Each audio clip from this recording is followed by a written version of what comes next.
அனைவருக்கும் என் அன்பு வணக்கம்.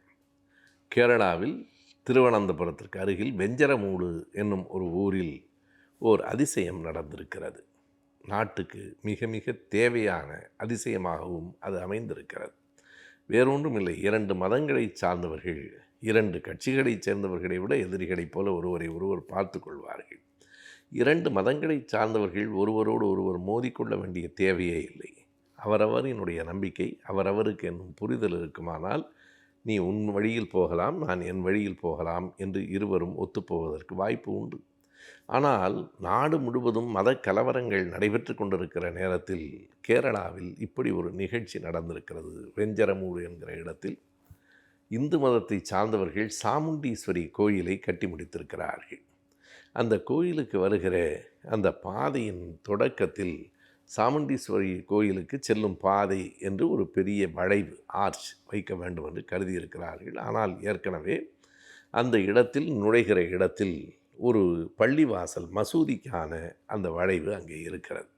அதனை தாண்டி அடுத்து வேறு எங்கே வைக்கலாம், அருகில் வைத்தால் சிக்கல் வந்து விடுமோ என்கிற எண்ணத்தில் அவர்கள் இடம் பார்த்து கொண்டிருக்கிற போது அந்த பள்ளிவாசலை சார்ந்த பெரியவர்கள் என்ன உங்களுக்கு தயக்கம் என்று கேட்டிருக்கிறார்கள். வேறொன்றுமல்ல, பள்ளிவாசலுக்கான வடிவு இருக்கிறது, அடுத்து இதையும் வைக்கலாமா என்கிற யோசனை இருக்கிறது. அப்போது அந்த இஸ்லாமிய பெரியவர்கள் சொல்லியிருக்கிறார்கள், அடுத்து வைக்க வேண்டாம், 2 பேரும் ஒரே வளைவே வைத்து விடலாம் என்று. ஒரே வளைவென்றால் எப்படி?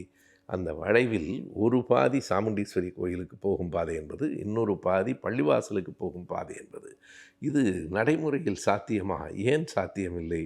இருந்த பழைய வளைவை எடுத்துவிட்டு இப்போது அங்கு புது வளைவு இருக்கிறது. அந்த காட்சி, அந்த படம் இன்றைக்கு சமூக வலைத்தளங்களிலே பரவி கொண்டிருக்கிறது. உண்மையாக சொன்னால் கடவுள் மத நம்பிக்கையற்ற என் போன்றவர்களுக்கு கூட அது ஒரு கண்கொள்ளா காட்சியாக இருக்கிறது. அந்த வளைவு எப்படி இருக்கிறது என்றால், ஒரு பகுதி சிவப்பில், மறுபகுதி பச்சையில் இருக்கிறது.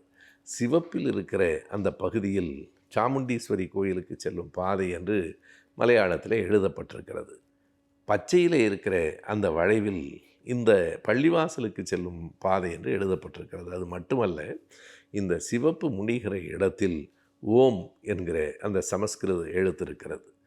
பச்சை முடிகிற இடத்தில் 2ம் அருகருகே அந்த ஓம் என்பதற்கு அருகில் ஒரு பிறை இருக்கிறது. இது இவர்களின் குறியீடு, அது அவர்களின் குறியீடு. 2ம் ஒரே வளைவாக ஒரே இடத்தில் வைக்கப்பட்டிருக்கிறது. முதலில் பள்ளிவாசல், இன்னும் கொஞ்சம் சற்று தள்ளி போனால் சாமுண்டீஸ்வரி கோயில்.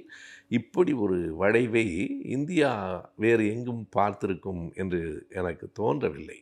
அப்படி ஒரு வளைவு வைத்ததற்கு பிறகு அதுவே இந்துக்களுக்கும் இஸ்லாமியர்களுக்கும் இடையில் ஒரு அன்பை, ஒரு நட்பை, ஒரு நேசத்தை வளர்க்கிறது. பாருங்கள், நமக்காக இடத்தை விட்டு கொடுத்தார்கள் என்று இவர்களுக்கும், இந்த இடத்தை அவர்கள் பெற்றுக்கொண்டார்களே பெருந்தன்மையோடு என்று அவர்களுக்குமான ஒருவருக்கு ஒருவரான புரிதலும் நட்பும் இருக்கிறது. இதை பார்த்து சிலர் கொஞ்சம் சங்கடப்படுகிறார்கள் என்பது உண்மைதான். இந்துக்களும் இஸ்லாமியர்களும் இப்படி ஒற்றுமையாக போய்விட்டால் நாட்டில் தங்கள் அரசியலுக்கு இடம் இருக்காதே என்று மிகச்சிலர் கவலைப்படலாம். ஆனால் அங்கே இருக்கிற அரசியல்வாதிகள் கூட, பொது உடைமை கட்சி, காங்கிரஸ் கட்சியை சார்ந்த அரசியல்வாதிகள், முஸ்லீம் லீக் கட்சியை சார்ந்தவர்கள் எல்லோரும் இதனை நாடு முழுவதும் கொண்டு செல்ல வேண்டும் என்று கருதுகிறார்கள். இது வெஞ்சரமூடு என்கிற ஓர் இடத்தில் இந்த மாற்றம் நடந்துவிட்டால் போதுமானதல்ல. அது இந்தியா முழுவதும் பரவ வேண்டும். உலகம் முழுவதும் மதங்களுக்கு இடையிலான மோதல் நிறுத்தப்பட வேண்டும். மனிதநேயம் எங்கே வளர்கிறதோ அங்கே மத மோதல்கள் தானாகவே குறைந்து போய்விடும். அதற்கான தொடக்கமாக, ஒரு முன்மாதிரியாக, ஓர் எடுத்துக்காட்டாக இந்த வளைவு இருக்கிறது. யார் வேண்டுமானாலும் திருவனந்தபுரம் வெஞ்சரமூடு சாமுண்டீஸ்வரர் கோயில் பள்ளிவாசல் வளைவு ஆர்ச் என்று கூகுள் தேடுபொறியிலே பார்த்தால் அந்த படத்தையே பார்த்து விடலாம். அந்த படம் மகிழ்ச்சி தருகிறது, நம்பிக்கை தருகிறது, ஆறுதல் தருகிறது. இப்படித்தான் இருக்க வேண்டும் என்று நமக்கு எடுத்துக்காட்டாகவும் அது அமைந்திருக்கிறது.